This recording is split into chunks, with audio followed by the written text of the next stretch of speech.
Hi, my name is Don Kain. I'm a registered dietitian with the Harold Spencer Diabetes Health Center at Oregon Health and Science University. Today I'm going to talk to you a little bit about diabetes and heart disease, healthy eating with diabetes. We'll begin by just talking about diabetes and heart disease. Heart disease is the major chronic complication and leading cause of death for people with diabetes. The impact of diabetes and heart disease is such that having diabetes is an independent risk factor for getting heart disease. So today we're going to be talking specifically about healthy eating with diabetes. Healthy eating with diabetes and heart disease is a little bit beyond the scope of what I'm going to cover today. I think at a certain point in this video montage, you'll be able to listen to a dietitian talk to you specifically about healthy eating for heart disease. Today we're going to focus on diabetes and blood sugar control. So hopefully at the end of our discussion today, you'll be able to do three things. Describe a plate of healthy food for a person with diabetes. Use portion sizes and food labels to assess how much carbohydrate you're consuming. And finally, prepare a healthy, satisfying, well-balanced, carbohydrate-controlled meal. So that's my goal today. We'll begin by talking about some fundamentals of healthy eating with diabetes. And those fundamentals include having balance, controlling portions, eating at regular times, and the idea of carbohydrate as being key for blood sugar control. And we'll provide you a bit more detail on this as we walk through it.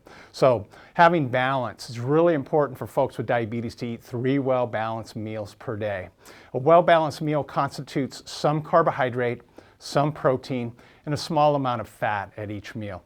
And the plate that you see here is very well balanced. It would be a healthy plate for someone with diabetes, someone with high blood pressure, someone with high cholesterol, and really someone who has no medical issues whatsoever. This is a healthy plate of food. What you see when you look at this plate of food is that half of the plate is covered with vegetables. You'll see green beans, pile of salad there covering half of that plate. A quarter of that plate is in the form of carbohydrates, specifically a starch, brown rice. And the other quarter of that plate has a protein serving of about 3 to 4 ounces, and that's a piece of salmon. So we'll refer to this plate periodically as we walk through our discussion today, but that's a healthy plate pretty much for anybody. So portion control. When we talk about portions, we're really talking about 3 major nutrients. We're talking about carbohydrates, we're talking about protein, and we're talking about fat. That constitutes a healthy meal. And what we like to say generally is that most men should consume about 3 to 5 servings of carbohydrate per meal. Most women should consume about 2 to 4 servings of carbohydrate per meal. The amount of carbohydrate a person needs kind of depends on their goals. If they're very physically active, they need more carbohydrate because blood sugar, from which carbohydrate is broken down into, provides fuel for muscles, brain cells, et cetera, et cetera. So if you're really active, you need more carbohydrate. If you're relatively sedentary or maybe weight loss is a goal, you don't need quite as much carbohydrate. As far as protein goes, most men and women, in order to be healthy, benefit from consuming about 6 to 8 ounces of cooked meat, poultry, or fish per day. When we talk about 6 to 8 ounces, we're literally talking about something like this. This is about 3 ounces of grilled chicken, and depending upon who you are, it fits in the palm of your hand. My general recommendation for people with diabetes, healthy eating, is to eat a piece of protein about the size of the palm of the hand at lunch and dinner. And again, this is about a 3-ounce portion of grilled chicken. Literally, this is half a chicken breast. So those are protein servings. So men and women, in terms of fat, should consume about 1 to 2 servings per meal. This would be an example of a serving of fat. This is a tablespoon of salad dressing. So if someone was sitting down to dinner and had 2 tablespoons of salad dressing on their salad as part of that healthy meal, that would actually be a very appropriate amount of fat to consume. A couple of other examples of fat. This is about 1/8 of an avocado or 2 tablespoons of avocado. This is equivalent to 1 serving of fat. So if someone sits down and eats half an avocado at a meal, they're looking at about 4 servings of fat. So when you see that 1 to 2 servings, we just want to illustrate that we're talking about relatively small servings. This is a teaspoon of butter or maybe a teaspoon of margarine. Not a whole lot here. This would be 1 serving of fat. So at breakfast time, perhaps you have a couple of slices of toast. If you had 2 teaspoons of margarine, soft margarine on your toast, that would kind of account for your fat at that particular meal. Okay. The next concept is eating at regular times, and we don't want to make this more complicated than it needs to be. The whole idea behind eating at regular times is just to prevent a person from overeating if they go too long without eating. So our recommendation is to try and eat something about every 4 to 5 hours. If more than 5 hours is going to pass, you know that more than 5 hours is going to pass between feedings, if you will, then I think it's reasonable to have a small snack, maybe a light yogurt at 1 o'clock because you got behind and weren't able to eat lunch. But we like you having something every 4 or 5 hours. It does help stabilize blood sugar, but for the most part, eating at regular times prevents you from overeating when you get around to eating again, when it's time for the next meal. What it says here is carbohydrate is key, and it is carbohydrate that raises blood sugar. So we've talked a little bit about protein, we've talked a little bit about fat. For all intents and purposes, protein and fat do not raise blood sugar. They have a very minimal effect on blood sugar. So this is really all about carbohydrate when we talk about blood sugar. And our recommendation is to try and eat the same amount of carbohydrate at about the same time of the day in order to help you control your blood sugar. We identify a serving of carbohydrate as containing 15 grams of carbohydrate. We'll provide some additional detail on that part of it a little bit later in the discussion. As I said earlier, only carbohydrates impact blood sugar. Protein, the function of protein, the chicken, the fish, the eggs, the cheese, those are building blocks for muscles, blood, new tissue. So protein is an important part of the diet, but it doesn't really impact blood sugar. As far as fats go, when we're looking at that salad dressing, for the most part, fat makes food taste good. A certain amount of fat is important in the diet for absorption and transport of fat-soluble vitamins. And probably most popularly, fat provides food flavor and texture. And from an eating standpoint, mixing a little bit of fat into your diet helps the food hang in your stomach a little bit longer so that you feel longer. We go back to our idea of having balance. If your meal contains only carbohydrates, that will exit out of your stomach very reasonably quickly, and you're not going to be particularly satisfied. So weaving a little bit of fat, a little bit of protein makes those meals just stick with you a little bit longer, and that's a positive thing. What are the carbs that raise blood sugar? When we talk about carbohydrate, we're really talking about grains, starches, and any form of sugar. So if we look at starches, we're talking about rice, bread, pasta, cereal, potatoes, peas and corn. And some people think of peas and corn as being vegetables, but for our discussion about carbohydrates and impact on blood sugar, we identify peas and corn as being starches rather than vegetables. Fruits in any shape, form, or fashion have an impact on blood sugar, so know that when you consume fruit, that's part of your carbohydrate pool. Surprisingly, to some people, milk contains carbohydrate. The lactose in the milk is a natural milk sugar that contributes to your blood sugar pool. So milk and yogurt are carbohydrates. And then, of course, everybody's familiar with table sugar and soda pop and candy and ice cream and things like that. Those are all sources of carbohydrate as well. A few words about vegetables. Although vegetables are technically identified as carbohydrates, the bulk of the carbohydrate in vegetable is primarily fiber, and fiber is the part of plants that human beings don't digest well. So it very rarely does fiber, or actually never does fiber show up as blood sugar. Human beings lack the digestive enzymes to turn fiber into blood sugar. So we don't really put a limit on carbohydrate from vegetables, and we actually encourage it. So a fundamental concept that I'll say probably a few more times today is try and eat half of your plate as vegetables, lunch and dinner.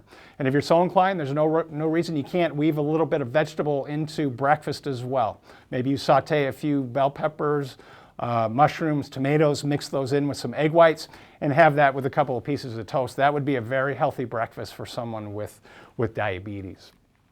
Speaking about carbohydrate, how much carbohydrate should a person be consuming? And we break this down according to carbohydrate servings per meal. We don't really talk about carbohydrate servings per day because people will bank those servings and try and eat them all at one time. And the ideal is with the carbohydrates is to have small amounts of carbohydrate continually throughout the day, at least 3 times a day, so that we don't cause big spikes in blood sugar. If we look at this slide here, we've got to lose weight, to maintain weight, and for the very active. And again, as I said at the beginning of our discussion, if you're really, really active, you're going to need more carbohydrate in your diet as fuel. But if a goal is weight loss, most people can get away with consuming, if you're female, 2 to 3 servings of carbohydrate per meal. And if you're male, 3 to 4 servings of carbohydrate per meal. So that kind of begs the next question: what do we classify as a serving?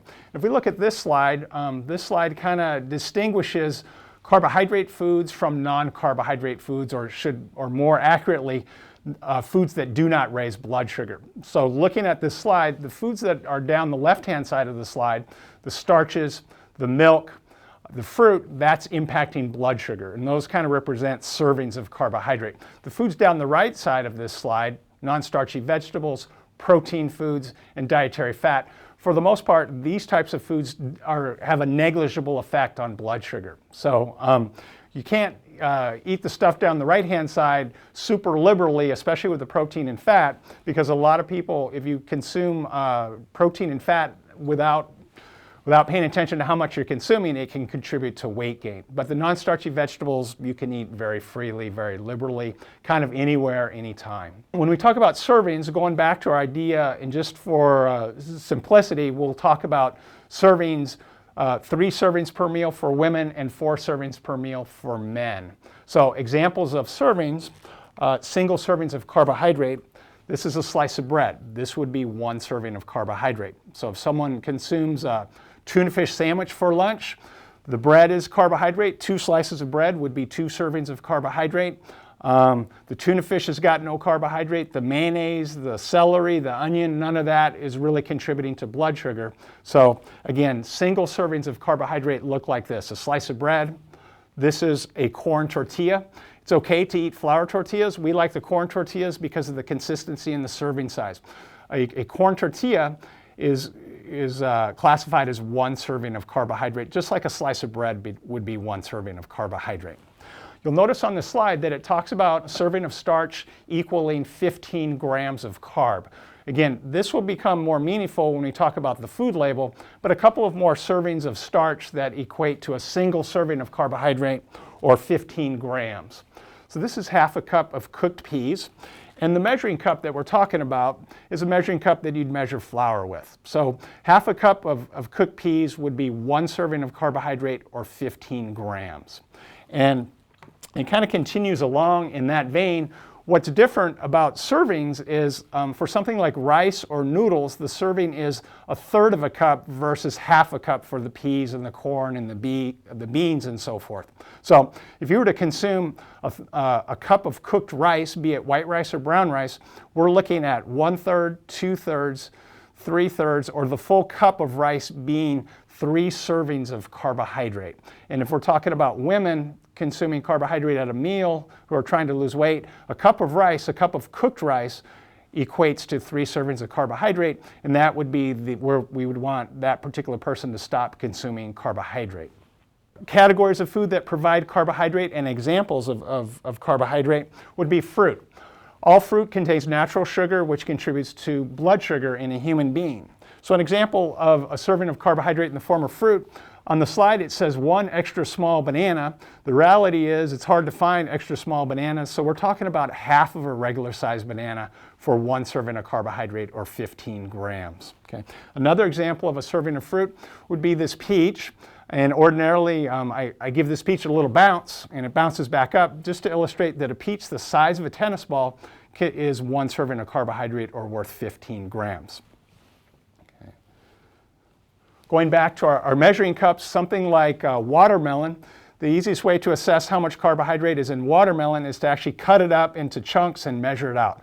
A cup of watermelon, 1.25 cups of watermelon, a little bit more than this measuring cup right here, would be 1 serving of carbohydrate, or 15 grams. Again, we're keeping in the context of 3 to 4 servings of carbohydrate per meal.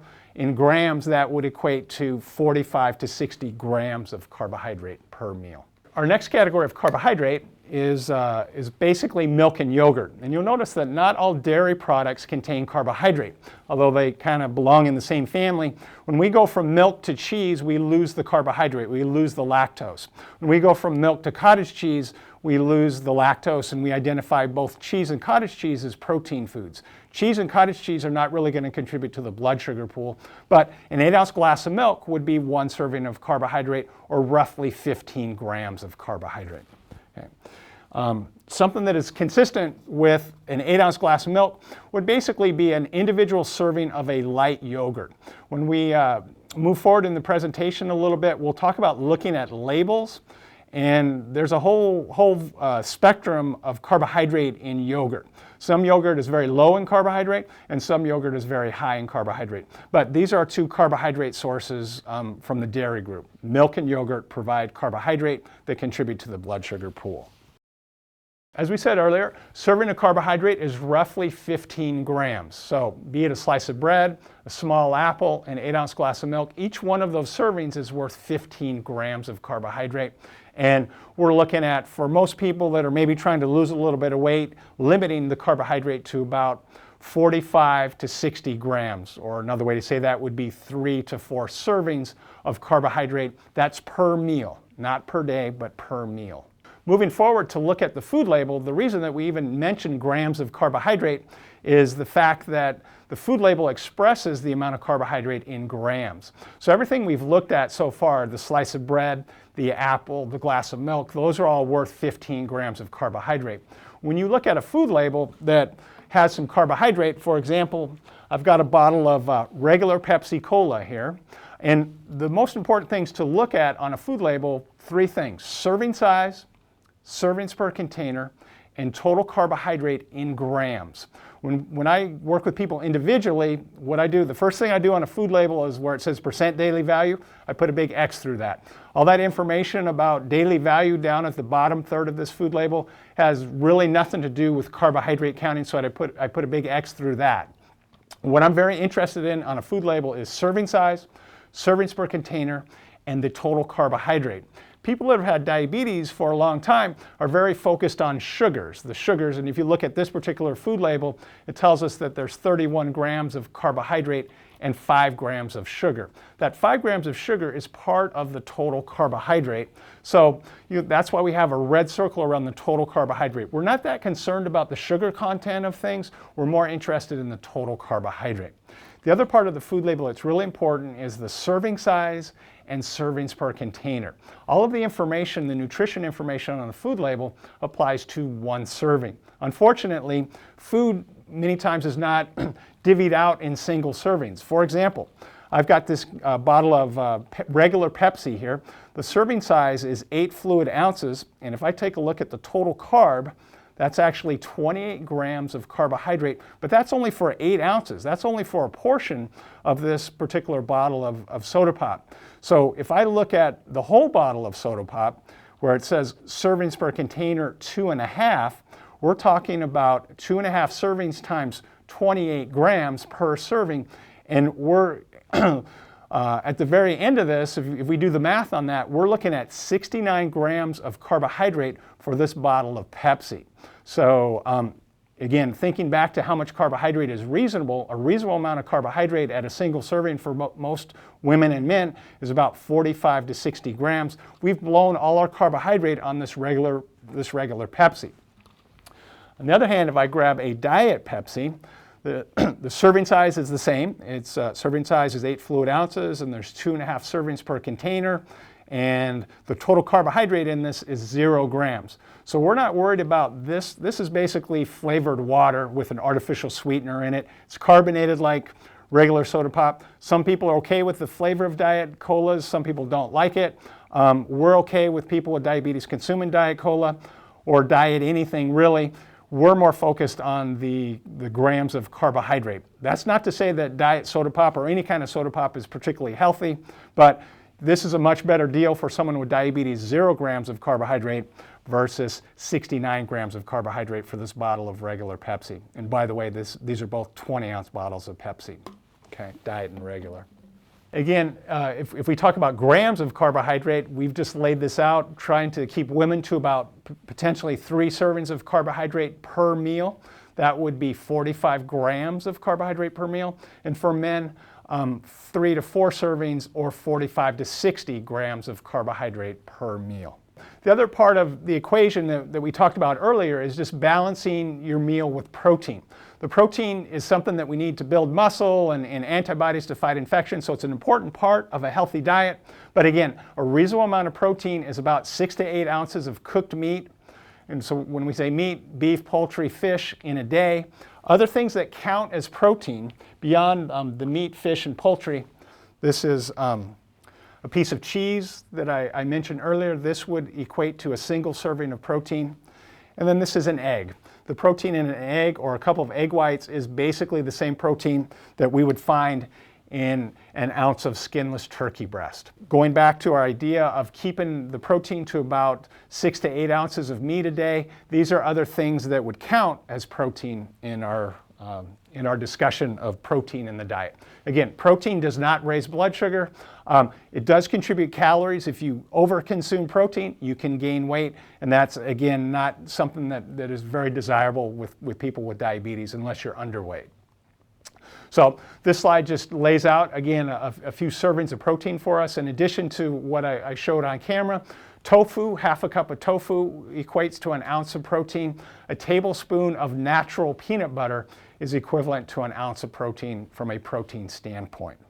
And then balancing out the meal, we'll balance out the meal with a little bit of fat. We said earlier that fat contributes, for the most part, satiety to a diet. When you consume fat in your diet, that slows down the digestive process, and the food literally hangs around in your stomach longer, and it's going to make you stay fuller longer, which is a desirable thing pretty much for anybody that's eating food. So we like fat in the diet. We don't like a whole lot of fat in the diet, and healthy fats would be, for the most part, vegetable fats, oils. Avocado is a healthy fat. We showed that earlier. Nuts and seeds are sources of healthy fat. Salad dressing. But again, we don't want you to consume too much fat because fat is very calorie dense. We talked about earlier about trying to limit the fat to 1 to 2 servings per meal. Okay. And then these are just examples of servings of fat. There's some olive oil there. A serving of fat in the form of olive oil or any oil would be 1 teaspoon. A serving of fat in nuts, be careful with the nuts. 6 almonds counts as 1 serving of fat. So it's not opening up a jar of almonds or a bag of almonds and eating almonds while you're watching TV, because you will way over consume your fat. But we like a little bit of fat in our meals just to make the meal more satisfying, and it's an important part of a balanced diet. A lot of people ask about artificial sweeteners. Are they safe? Are they dangerous?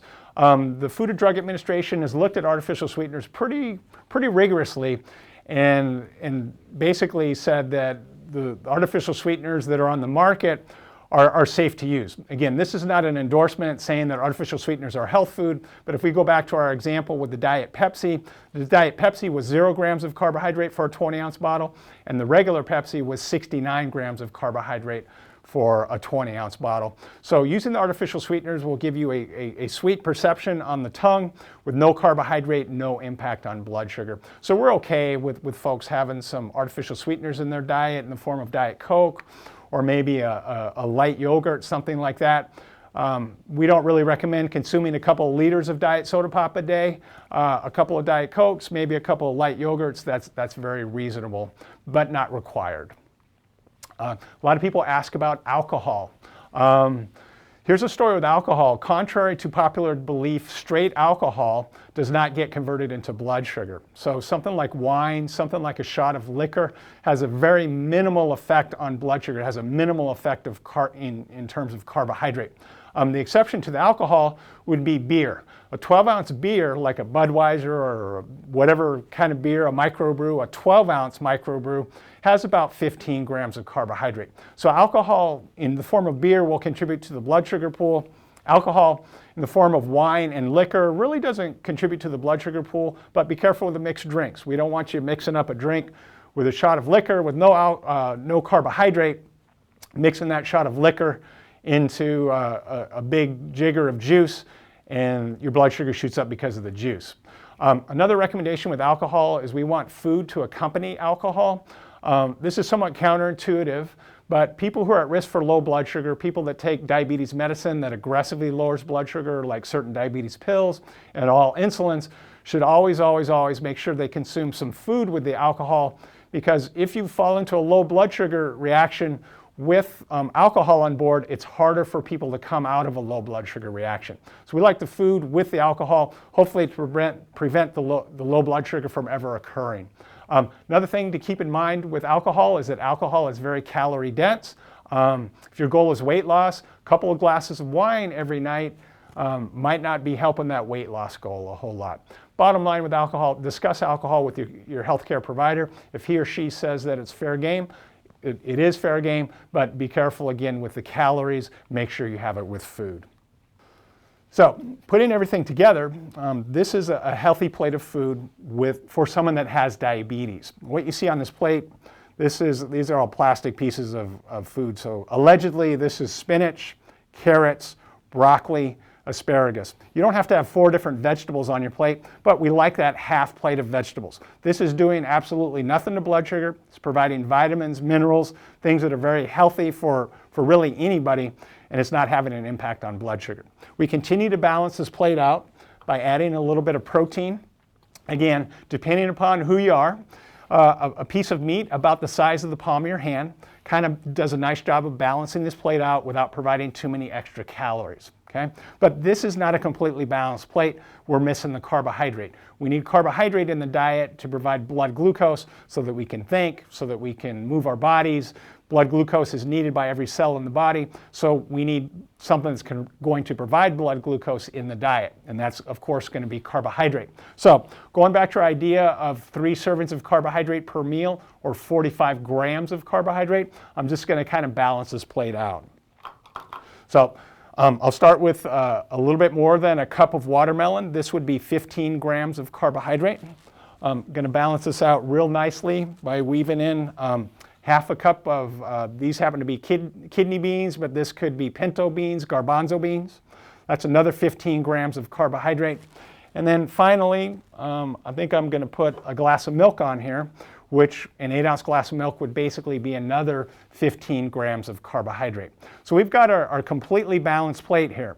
We've got 45 grams of carbohydrate, a piece of meat the size of the palm of the hand, and half this plate is vegetables. So that's kind of, I guess, our parting words for you. Just because you have diabetes doesn't mean you have to eat low volume. If you're strategic about the way you eat, you can actually fill up a plate of food without adversely impacting your blood sugar.